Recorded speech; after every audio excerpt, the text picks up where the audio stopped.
Hello and welcome back to episode 5, part 2.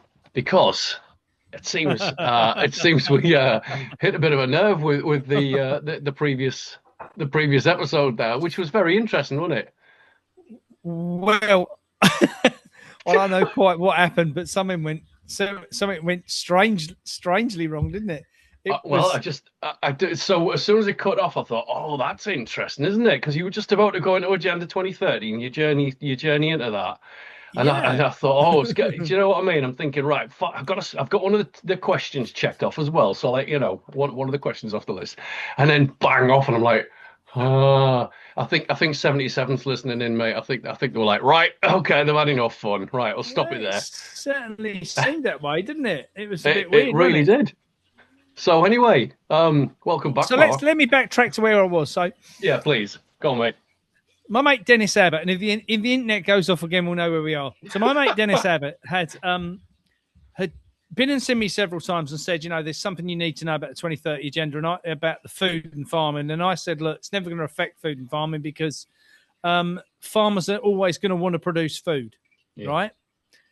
As a result of that, we ended up that it probably took me about a year for me to take him seriously. Yeah.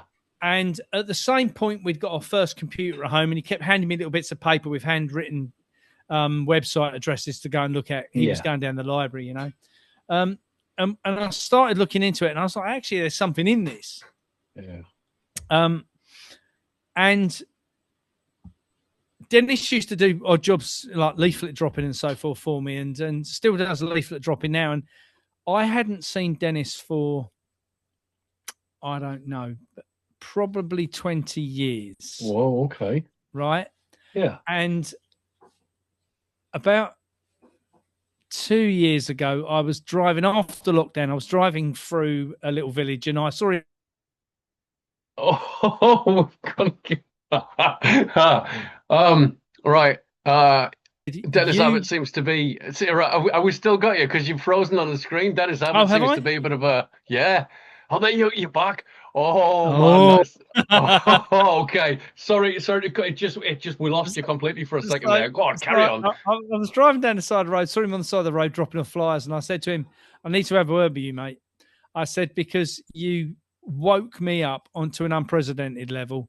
You got me to understand at a very early stage what was going on. And you got me to start questioning things. And as a result of that, I had started doing my talks and things. Yeah, And I said, so as a result of what I know, I'm going to start doing talks about it. And he just said, be careful, you know. Um, clearly. and I've seen him again since we was in Waitrose in Bury St Edmunds. We bumped into him, Gloria and I. And I said, this is Dennis who I talk about. So, yeah, it's been an interesting journey, the whole 2031, because from my side, once you start to understand what the potential is for the 2030 agenda, if you counter things into that like digital currency, digital ID, 15-minute cities, removal of good quality food, all the things, once Yeah, you start bolting it all together, then you start to really look at it and go, Jesus, this is quite a dark agenda. When you start looking at the digital side of things, you understand if you take 5G into that as well, that's all part of a digital prison that we will all be put into. yeah, And that's quite worrying and quite scary. So I think that I always come back to all of this. I'm a great believer in the fact that whatever this force is around us, God, the universe, whatever it is, yeah, we want to call it today, good is going to overcome evil no matter what. And we've seen this time and time again throughout history, and I don't think this is any different. I think we're at a time and place now then that when the time is right, the pain gets so high that the majority of people will wake up, and that will be the tipping point where we will take back control of where we are. And at the moment, we're not in that position, and that's what we've got to do. And I don't know how long it's going to take, a day, a month, a year, 2 years, 10 years. we might have to go through the 2030 agenda to get people to really fight back. Well, this is the thing, right? So this is it's one of the things I've been considering as well, is that so before 2030 agenda, it was Agenda 21, right? So we've already passed that, but we're still here, right? And so, but as much as they've ramped up, we have also powered up, if you like. We've our numbers are gathering now. We are also gathering pace and momentum. So I agree with you. I think for that tipping point to be reached, perhaps 2030 is necessary. It is necessary to cause that amount of pain, to cause that amount of awareness, if you like. Yeah, and again, that's a new way. It's a new way of looking at it. Again, I like that. I like having my, perceptions change, because again, my outlook was, well, we just go as long as we can go, and then when it all turns to shit, then we deal with whatever happens then, because. But again, I'm not convinced at even at the stage of 2030 that it's game over. What would convince me of game over is if they have this full digital matrix up, running online, and we're all connected to it. That would be pretty damn difficult to get out of. Not impossible, but again, bearing in mind, if we are soul, if we are spirit, Nathan, you only have to look at all this, and this is where I come back to the point that we might have to go back to the Dark Ages to resolve this, right? Yeah. Because the whole thing revolves around power. Yeah. And they need the power grid to be connected and stable to control the digital system and the digital prison. Yeah. And it might be that you and I have to say, well, we're prepared to do without electricity for a few months to pull a system to the ground. Yeah. And it might be that the electricity needs turning off around the planet for a little while, and it needs to plunge it back into, medieval times. And it might be that that's what needs to happen to flip the switch, and if that was, and a bit like, in America, last year, they had a bit of a revival in all the universities and colleges across America of supporting Christ. And it all started off in one university. They all started praying, and they normally had an hour for prayer, and they decided to stay longer and didn't go to class, and it snowballed, and they got thousands and thousands of these, and all across the universities, all across America, suddenly were standing up and and be counted and praying, and it takes you back to that Doctor Who scene what I'm talking about, where everyone knows at the right time what they've got to do, and that's the energy that builds and brings that power source through. That whatever that needs to be that we call upon, that's, I think, is where we're going. Whatever that I would say that was, Sorry, I was going to say I think that's quite a positive outlook. I think that's it gives us that momentum to keep going, knowing that if we just keep pushing through, that there is going to be a critical mass, and eventually, if we get there, it can be resolved. Again, I wouldn't be doing this. I wouldn't bother. I mean, if I thought it was game over, and I suspect it's the same with you, what would be the point? Yeah. And I don't think that's a Christian Muslim thing. I don't, I'm not saying, there is something that when it's called upon is going to answer everybody's questions. But then I'm going to put the caveat in there as well. I'm going to quote from the Bible badly. Beware of false prophets. Because. Yeah, go on. No, say that because. Well, I think we're witnessing that in America at the moment. Yeah, this is the leadership. Yeah, because every time he does something right, he does something fucking very wrong. And you think to yourself, if you understand the biblical side of what's going on at the moment, right, and the historical side as well, they are playing out what needs to happen at the moment in Iran. Yeah. Just a bit. I mean, I was looking into this as well. The textbook is being ticked off. Right now, you only do that if you have to do it. Right. So someone's pulling this change that someone's saying this is what we're going to do.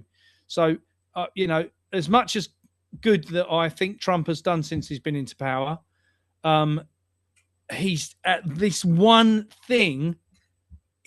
But why? A bit like the saying earlier about the glyphosate issue. Yeah. Why would you do that? Why would you agree to allow them off the hook when, millions of people worldwide have been poisoned as a result of having this stuff available?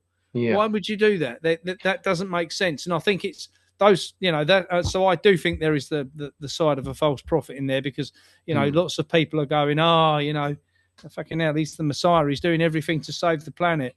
No, yeah, but he's not though, is he? He's pushing the same agendas whilst acting like the good guy. I mean, it's absolutely, and you've only got to look at the fact of the Epstein files being released, and then the minute the heat goes on, we better have a war.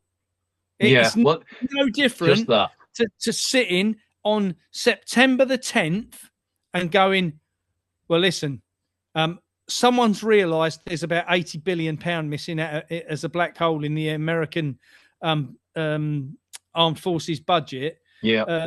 What we need to do is give us a reason to cover that up. And that's exactly what this is. This is no freaking different.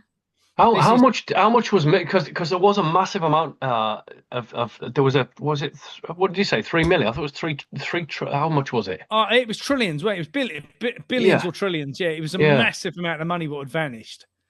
Funny how the insurance would probably cover that if there was a massive destructive cataclysmic event or something. Isn't that interesting? And the one room in the whole of the Pentagon what held all the information was the one that got hit by an aeroplane what didn't exist. Oh, mate, pure coincidence. Just what's the chances? Coincidence theorist, isn't it?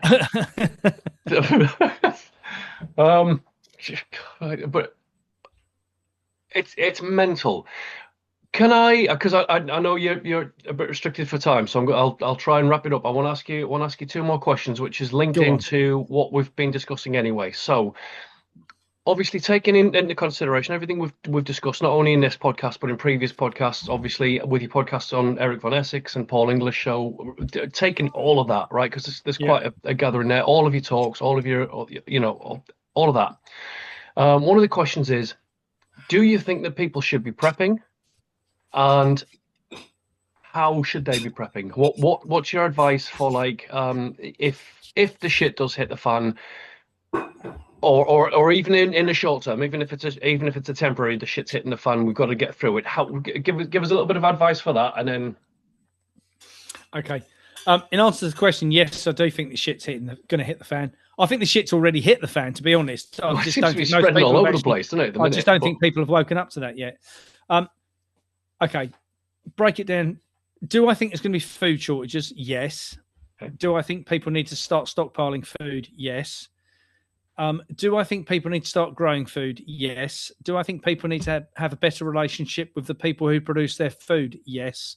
I would say people need to start thinking about box schemes, farmers markets, farmers shops, as opposed to supermarkets. The supermarket supply chain dries up very quickly. And I will say that a lot of farmers are already saying and stating the fact that if the system should drop like it did in 2020, they won't take on any new customers because they're already that busy. So what I think people need to do is wake up to the fact that there is this situation, and that at this point in time, it would, in my opinion, be valid for people to start thinking about having that relationship with the Hello, Gloria. She can't hear you. I've got my headphones on. He said, "Get your big bum out of the screen." You never said that. You never said that. And I think that people need to start having kind of putting that relationship in place with the farmer, so they've got that in place now, so that when the shit does hit the fan, they are already part of the new system what will supply them with food. Yeah. That eradicates the amount of necessity for you to step into the new system. Right? Yep. So do I think there's a requirement for that? Yes. I think people need to start thinking about things like torches, cooking got facilities. Any recommendations for that? I mean, because obviously there's battery based, there's long lasting ones. I've personally got a wind up torch, which you can wind up and it'll it's got a light on one end, a radio in it. It's got all sorts built into it. Okay. It depends how much people want to spend. Where do you stop? I think for me, what value do you put on staying alive? Is what I would say. Make sure you've got the basics to be able to cook, for instance, because lots of people say, oh, I've got lots of pasta and lots of rice, and then they don't have any water to add to it, or they don't have a facilities to cook it should the electric go out. Yes, I think people need to start taking this stuff seriously. Yes, I think people need to start start not only taking it seriously to the point of stockpiling food, but what goes around that as well. Make sure you've got some candles, make sure you've got torches, make sure you've got cooking facility gas bottles, barbecue, charcoal, whatever it is you think you're going to be able to use.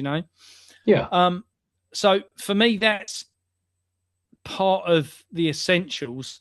First aid tins. I've just bought myself a set of long distance walkie talkies. So, if Gloria and I are anywhere and get separated, we can still communicate if a telephone system's down, for instance.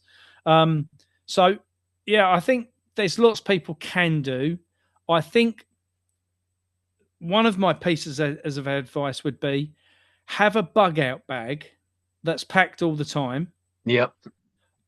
With your basic clothes, needs, a torch, maybe matches, a little bit of food in it. That's your bug out bag. So if the shit hits the fan Nathan, I'm of the mindset of when the collapse comes and people realise you have a very short window of opportunity to debunk from where you are, right? Yeah, because otherwise, once the checkpoints are all in, like theoretically, because I don't know if it's going to come to that. I suspect it might under certain circumstances. Well, I think if the food dries up, what I'm saying is if the food dries up, before everybody's on the street looking for food, you need to be gone. So you need to know, one, where you're going to debug out. Two, where is that place? And two, if that's into the country with a tent, great. Then is your tent packed in your bag, ready to go? And it might be you can't get the car out of the drive because traffic's at a standstill, or your electric car don't work anymore because it's been told not to. Well, that's the other thing, isn't it? Where you getting the fuel from and things like that. But GPS doesn't, work. Whatever it is, I think it's shown in the last week how volatile our requirement of foreign energy is with diesel and oil. Petrol. So make sure the car is filled up and that it will run if your sat nav don't work. Know where you're going to. Know that you've got the basic equipment to be able to get there. Saucepan, some water.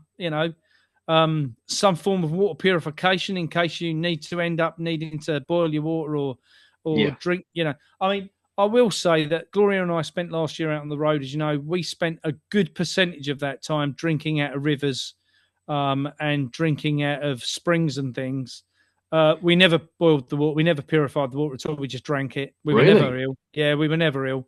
Wow. Okay. I mean, I am genuinely surprised at that. But okay. Well, so was I must say. But we weren't. And I think, don't get me wrong. If electricity goes out and suddenly things like water purification that is run by the authorities is no longer working properly, that there could be a large amount of chemicals dumped in the water or sewage dumped in the water or whatever that may be.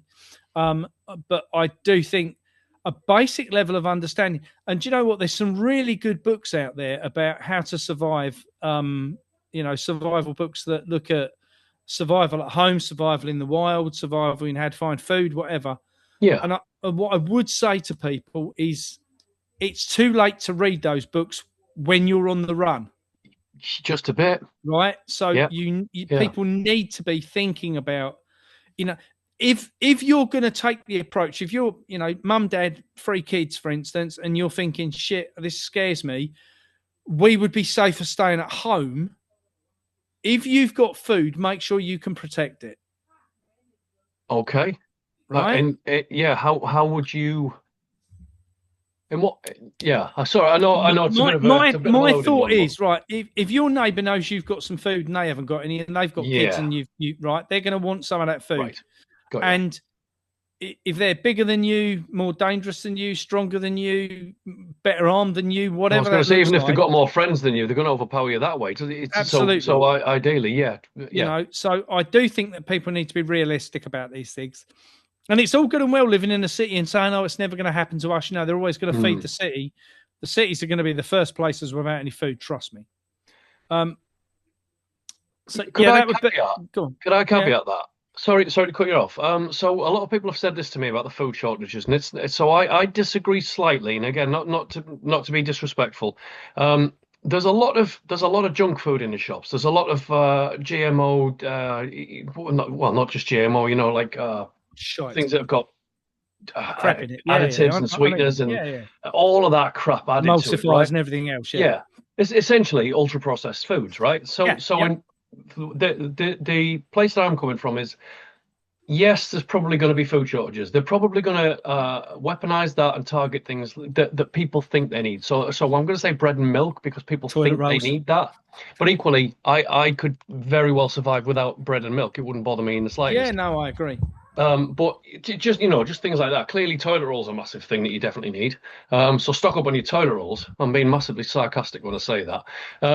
But so from where I'm coming from, is if I was to say like tinned foods or frozen food that's been tampered with, it's not organic. It's got low nutritional value. It's mass Yep. produced. It's easy. It's bagged up and ready.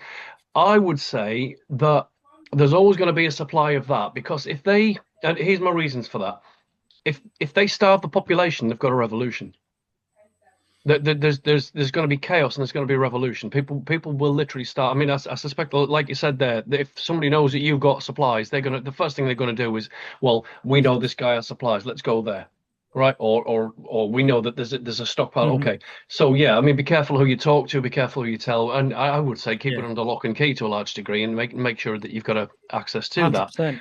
100%. But equally, for those who do get stuck in the system, whether they're awake or not, I suspect there will be a supply line. It's a bit like a war scenario. They'll be rationed maybe. Maybe they'll get like a ration card or something like that. Hopefully this won't come to pass. I don't want to see this come to pass. But equally, it does definitely look as if it's going to manifest in this way in some form or another. Sure. But so my only caveat to that is that I think food will still be available. I just think it'll be low grade, low nutritional value, low health factor, mass processed food, as And opposed you'll have to comply to get it. And yeah, well, this is the other thing, right? So during the latter stages of the lockdowns and all of that crap, and about 2021, a lot of the supermarkets, in fact, I think they've all done it now. So there was a lot of automated tills going up. Right. Then there was the cameras going on the automated tills watching you. So now that's all iris scanned and all, retina scanned and stuff like that. They can recognize your voice. Yep. Apparently, they can link that to your card by just scanning your face. They can link it to your debit or credit card. Right. Not only that, to get out of the supermarket, you've got to go through like a checkpoint gate. You've got to show your receipt on a lot of them. Right. So it's all automated, all technocratic. Yep. But worse than that is some of them, including the one up near us, one of the major supermarkets. I'm not going to name it because I don't want to get done for bloody libel or whatever it is. But they have like gates to get in, right? So effectively, if they were to say, right, we're locking you down again because there's a war scenario, it's for your own safety and protection, blah, blah, all of that crap. Yep. You've got your digital ID card, which it's for your safety and protection and security. Don't worry about it. We've got it all in hand. It's all about protecting the citizenry. Yeah, that's a loaded word as well.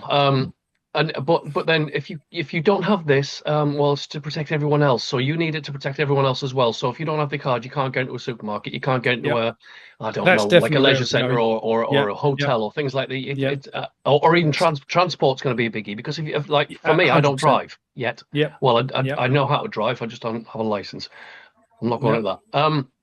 But if you're reliant on public transport like trains, I mean, they started with the airport, with you won't be able to. Yeah, absolutely. Oh man, the airports are a nightmare. God, I mean, I went to Morocco the latter part of last year with Steve, and the airports, it was just, I mean, the technocratic controls are now off the charts. I mean, I think it took us about 4 hours to get through security at either end. It was just ridiculous. But equally, they can then apply that to trains, which then stops you getting on a train. Then they can apply it to coaches. Then they're going to apply it to taxis. Then there's going to be limits on movement and transport. I mean, they've got all of this in the bag. And again, this is one of those things that we were saying. It's already here. We're already seeing it being integrated in front of our very eyes. Yeah, 100%. Anyway, I just wanted to add that because I thought it was an interesting point. So we'll go. Yeah. Anyway, I think that's exactly where we're going. I think you'll see in the next few years that the your digital ID card Yeah. You will have to beat that to get into, like on the underground at the minute, you just tap your credit card to pay your £2.70, But whatever it even is. that, even that's controlled and restricted, because without a credit card, you ain't getting through the gates. You know, it's not Exactly. you can't take cash. And what if you got no money on your credit cards? What if you've forgotten it for some reason? What if you've linked it to your phone and your phone breaks down? I mean, I smashed my phone up in Morocco. If my passport was on the phone, I'd have been stuck. You know? But that's why they're saying we're going to have the Face ID. So that's where they're going with all this. Yeah. That you are your ID. You Yeah. are your ID. Yeah. It doesn't matter what you carry or anything else. You'll be scanned. You'll be ID'd from your DNA. Yeah. That's that's how they do this.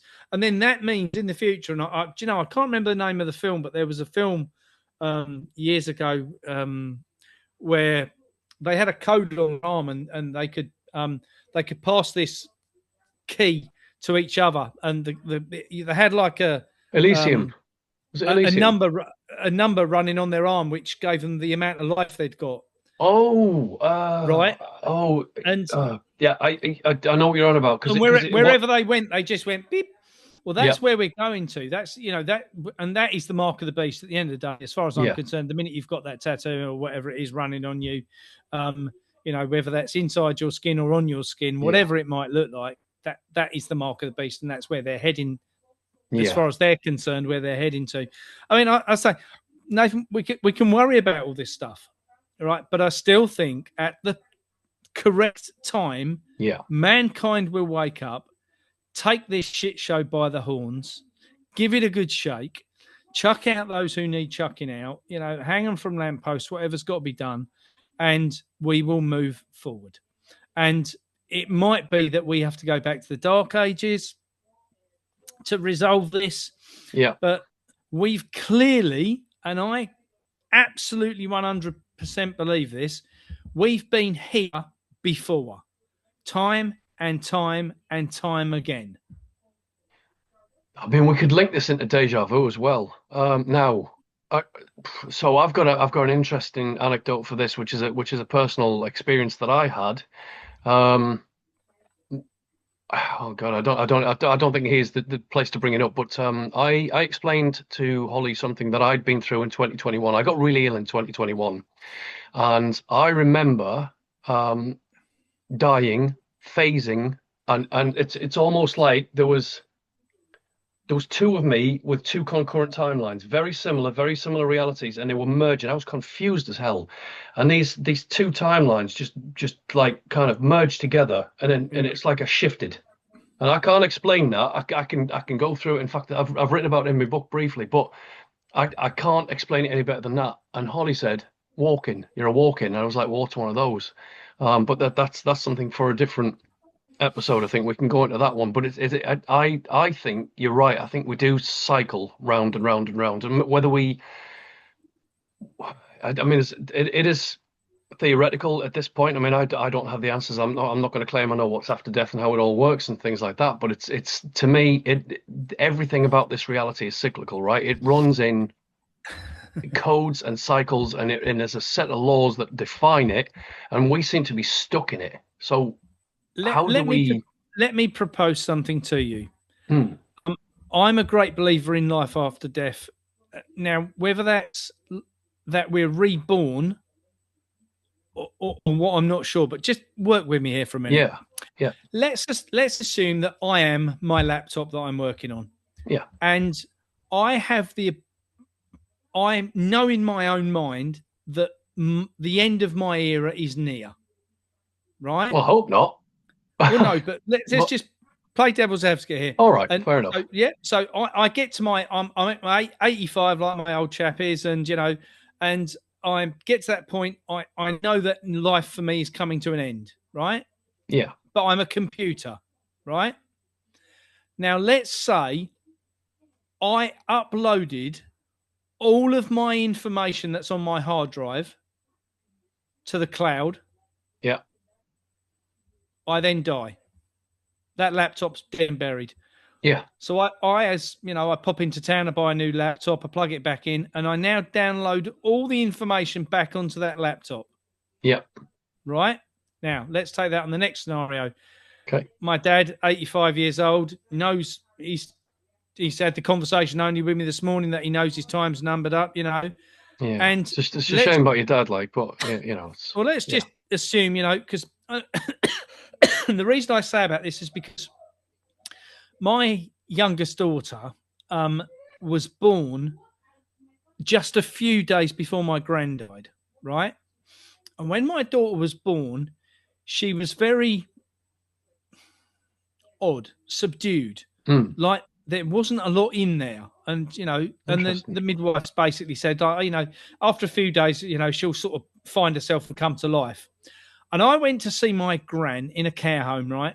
With new baby in a baby car seat. Hmm. And I stuck her in between me and my nan on the floor in her baby chair, you know, in a Yeah. car seat. And my nan looked at me and she said, don't leave that baby there. Move it before they take it. Whoa. And Okay. I said, well, who's going to take it? She said, move that baby. So I'm not wanting to upset my nan. I picked the baby Yeah. up, I put her on the sofa next to me. And my nana died 2 days later, right? Whoa. That day my nana died, my daughter came to life, right? And I mean, she was just like chalk and cheese, Yeah. right? And my daughter is my grandmother's absolute fecking double. My nan, right, when she was alive, my nan, Yeah. whose name was Ollie, right? She used to be able to twitch her nose like Tabitha, I right? remember that. If you pissed her off, she would go, and she could literally spin the end of her nose like it was on a piece of glass, right? My mum can't do it. My daughters, my sisters can't do it. My daughter, I kid you not, it's just like someone's got a sheet of glass and going like that with her nose. If she goes, at the end of her nose literally just goes round in a circle like my nan used to. And I tell you, mate, she is my nan's size, build, Okay. her head, everything is my nan's fucking double. And I do wonder, you know, lots of people say, oh, you know, and the Indian, you know, Indian tribes definitely believe this, you know, and they believe this in the Amazon and across North America and that. But when you die, you are reborn into the same family, and it might be that your body has to go to rest, your soul has to go to rest, and that rest might be for a day, a week, a month, a year, 6 years. But 10 then years, again, maybe whatever. time works differently when you're dead. I mean, But you come back to whoever you'll need to come back to when the time's right. And there's a lot of people will argue the fact that as a soul, we have to keep going round and round and round to learn whatever lesson we've got to learn before we finally go to rest. Right? And I believe there's something in that, I've got to say. And I definitely witnessed that with my nan and my daughter. They'd never, ever, you know, my daughter wasn't, you know, she died when, you know, nan died when she was 2 days old. So she had no way of knowing the things about my nan that she knows. But she knows stuff what doesn't make sense. You've mentioned a few of these to me. I think there wasn't there an experience in a car where she like well, went. her older sister is the one where we were walking through the graveyard one day, and she said, "I had one like that." And I I was remember. like, Well, you said this yesterday as well. So I mean, I find this is what I would consider to be like mysterious and "Yeah, well, supernatural kind of things. But it's all fascinating. I mean, so say that is true. Not. I mean, I wouldn't even know where to begin to. I mean, I don't think it can be proven something like that. But you would know, right? You just like you would. You, I guess I'm gonna sound like a hypocrite here and say that you would know through intuition, but then you've got to build intuition up. So it's almost like but you know intrinsically your nan and you know your daughter, you know that experience, you know the energy that goes with that, you know the mannerisms, the behaviors, the emotions. I mean it's fascinating, and so and I do think, Nathan, you know, like that computer scenario, you know, when you know it's time to go and you upload all that information, what's to say we can't do that as human beings? yeah. Because if you had a laptop and it was connected to the internet and you had a cloud, right, you could quite simply upload that information before, if you knew when that laptop hard drive was going to die, right? Yeah. You could do that. So Well, if you saw the warning signs, you'd back it up and get it prepped, right? I mean, right. So what's to say we as a human being cannot do that? Right. Right at the time where we go, actually, now's that time. I need to press the reset button. I need to go. This body falls to the ground. They can discard that. Yeah. I'll be back in, a day, a week, a month, a year, whatever. I just get reborn to the same family or to someone, in that category, whatever that needs to be. And I do think, and it comes back to the energy of our soul. And I think that is what, whoever they are, I believe that's what they're after. So they're harvesting effectively. Yeah, it's an energy source, mate. If you look at Monsters Inc., there's a classic example. Yeah, that's right? a good. Yeah, I know where you're going with that. Monsters Inc. Is a classic example of harvesting energy. Now, they proved in Monsters Inc. that it was more beneficial to have people laughing than crying. Right, the energy levels there. But how I believe that the cabal, whoever they are, their system of control works on the negative. They have to keep us suppressed. Yes. And in keeping us suppressed, that, dormant state that we're in, when you're up against fight or flight, you can't fight or flight if you're suppressed.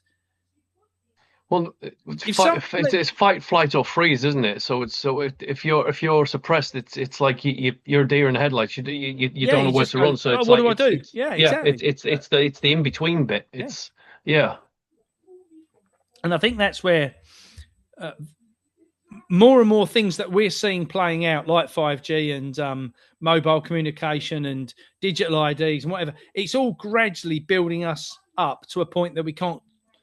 We've got someone's foot on the back of our neck. We can't do anything. We can't get up to run away. We can't get up to have a fight. We can't challenge the situation because we're so trodden down. I think that's where I see we're becoming very close to.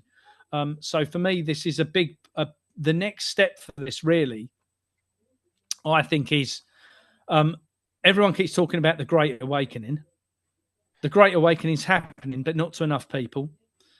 Got to start somewhere, though, right? I mean, it's and I think the people like us having the balls to be able to have these conversations, awkward conversations that a lot of people just don't want, I mean, I find all this fascinating. I mean, if you take all the fear mongering out of it, I like the intellectual stimulation. I like to consider things that I've never thought of before, and I like to learn new things. I mean, I think you're the same. Is that we have that curiosity and we want to know, right? It's that drives us, I think. And for me, Nathan, you'll have your opinion on things. I have my opinion. I can agree with your opinion or disagree with your opinion. I don't really care, but I'll at least sit down and have a conversation with you.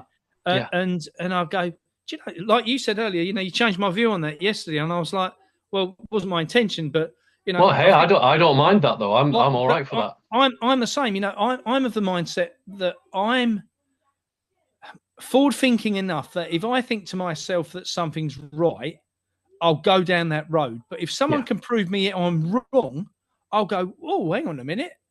Yeah. Oh, really? I didn't realize that. I can look back on things on my Facebook post, what I posted 10 years ago, and I go, Jesus, I can't believe I believed that bullshit. Right? I've been through it too, so I can relate to it. So that, that to me, but I'm open-minded enough to be able to do that. And that to me is what excites me about me being able to have an adult, sensible, stimulated conversation with someone like yourself. And I can go, I don't know how Nathan comes to that conclusion, but I kind of see where he's coming from, and that's what excites me about all this. And I think that's what they don't like about people like you and me. Right. We can see.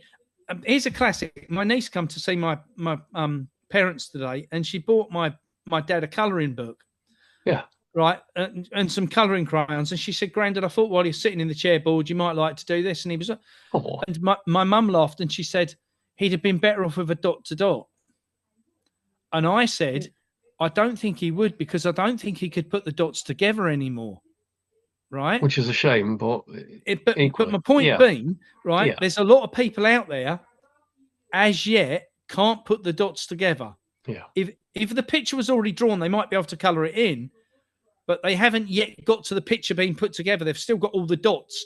Someone's given them a bag of dust and they've gone like that. The dots have landed everywhere, and now they've got to try and make a picture out of it, right? yeah, So, and that is, I think, where the majority of the population still is. They're in between. They've got the dots in their hand, but they can't see the picture. They've got the colouring pencils, but can't colour it in yeah, because I don't quite get it.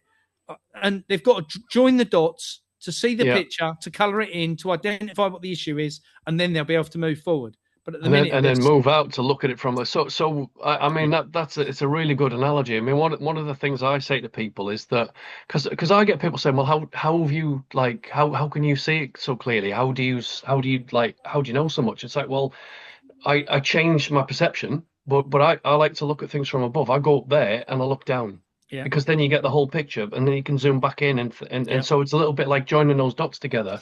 yeah, But at some point you are going to have to make so much enough of that picture and color enough of the parts in to yeah, elevate yourself above it and go, ah, right, that's what I'm missing.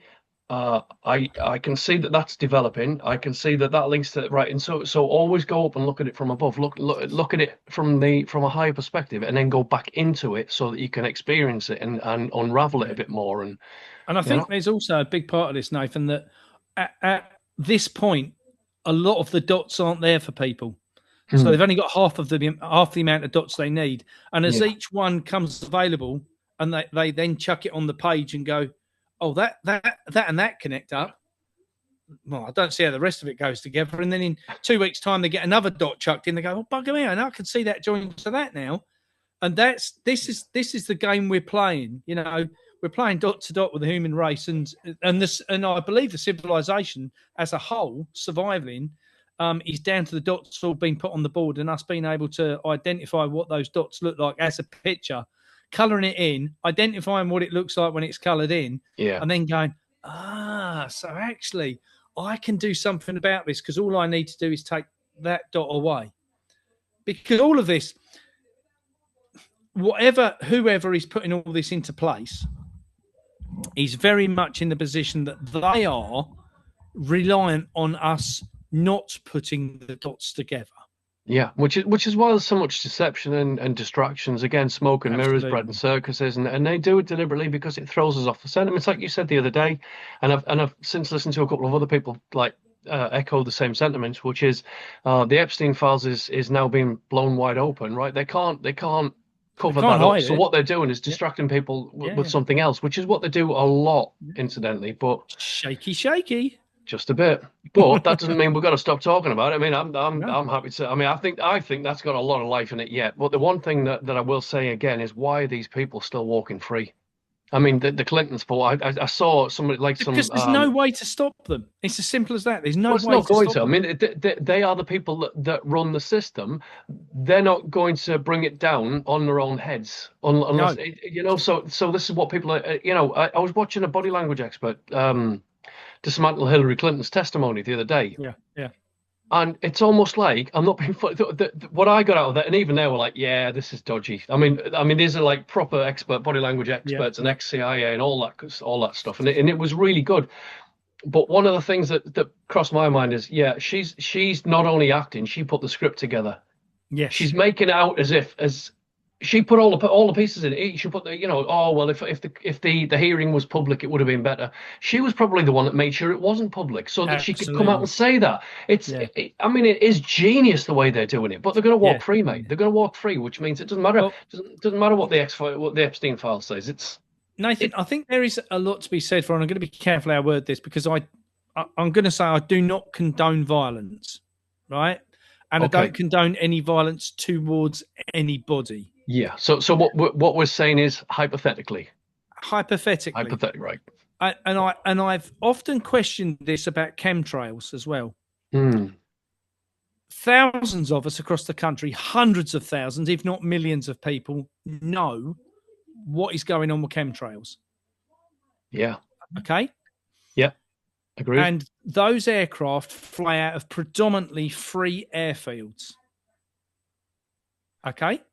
Go on. Why have the public not gone to those airfields, cut the fence, gone in and smashed the planes up? Back to what I said earlier.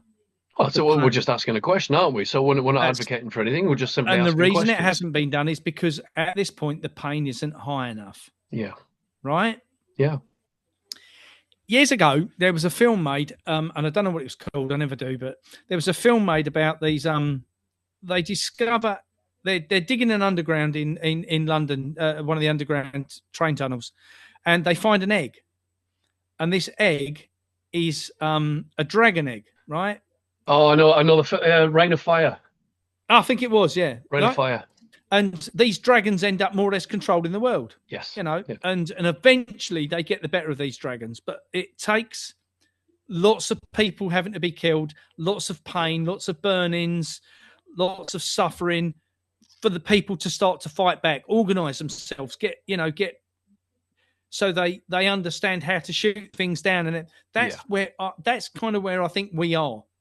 We're in this limbo land. Right, we know there's a problem. We know chemtrails are a bad thing. Right, I've got no idea how the hell you bring an aeroplane down. Exactly. I wouldn't know. If you want to know how to grow tomatoes, I'm your man. Right, but somebody at some point will know the answer, and at some point, I bet that mankind will get pushed to a point where it wants to take action against that. Right. I would hope so. And I would say exactly the same thing will happen to those who believe they are absolutely beyond bringing to retribution. And I think that just like in France in the whenever it was, when they had the beheadings, the revolution, they had the French Revolution and that, they just decide, fuck it, enough's enough.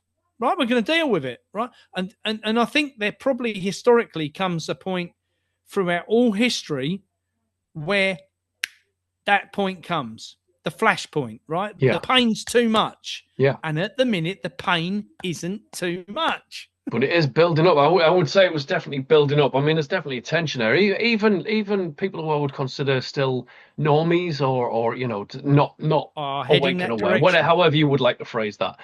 Even they're saying to me, "There's something wrong. There's something going on. I can feel it." I'm like, "Well, I can tell you about it if you're interested." And then that'll. So I leave it to them. I don't try and force it to them. I'm like, "Well, I can tell you what's going on." And so then they ask the questions, and it's like, "Yeah, do you know what? I think you might be right." So, well, I know I'm right, but that's a start. I'll take it. But I think there's a tension building up.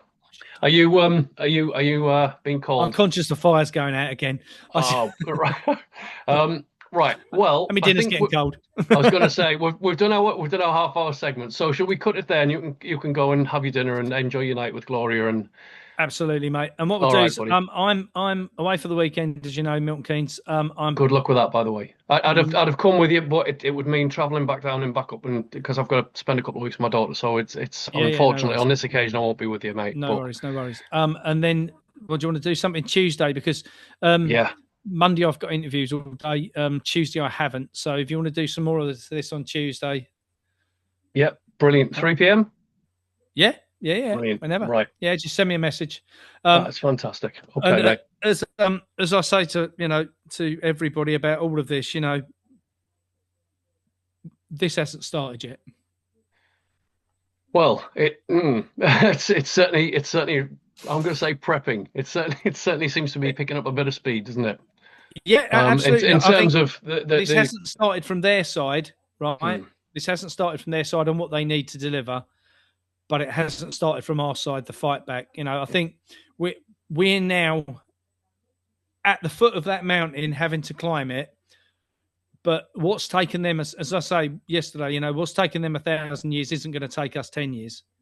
Well, can I give another analogy just to cap it off? So you've just described us at the foot of the mountain while they're on the top, and that we'd have to climb it to get to their level. Why don't we just blow the mountain up?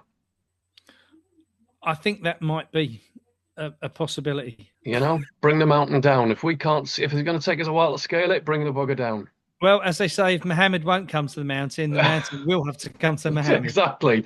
Right. So I'm gonna leave it there. On So that note. I'll just a quick outro. So you've got the Food Finders Hub, you've got Food for Thought Radio. What was the other project with the Academy?